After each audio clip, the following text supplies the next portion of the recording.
অত্যন্ত মর্মান্তিক এবং দুঃখজনক ঘটনা লক্ষ্য করতে পারছেন আপনারা। ফুলবাড়ি সেই দুর্ঘটনায়, মর্মান্তিক দুর্ঘটনা, কিন্তু বাস দুর্ঘটনা, যে সরকারি বাসের দুর্ঘটনা ঘটেছিল আজ সকালে, সেই সরকারি বাস দুর্ঘটনায় কিন্তু মৃত্যু হয়েছে ফুলবাড়ি দুজনের। সেই দুজনকে কিন্তু ইতিমধ্যে আনা হয়েছে ফুলবাড়ির নিজের বাড়িতে, এবং সেখানেই কিন্তু এক প্রকার দেখতে পাচ্ছেন গোটা এলাকাবাসী সহ আত্মীয় স্বজনরা কিন্তু প্রত্যেক কান্নায় ভেঙে পড়েছেন।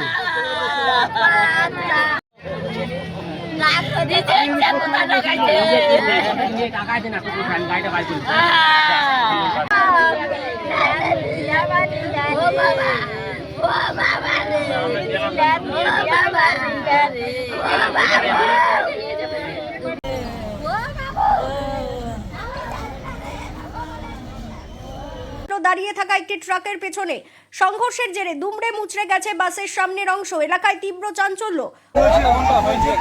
ঘটনাস্থলে দ্রুত পৌঁছয় ময়নাগুড়ি থানার পুলিশ ও দমকল বাহিনী।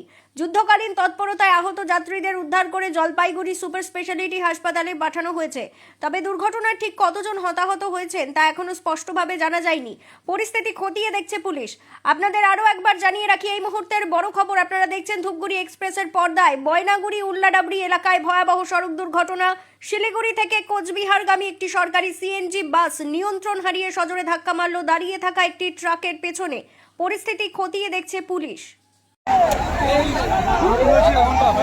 আধা ঘন্টা বললাম যে কিসের সঙ্গে? সরকারি বাস। আচ্ছা, কোন জায়গা এটা?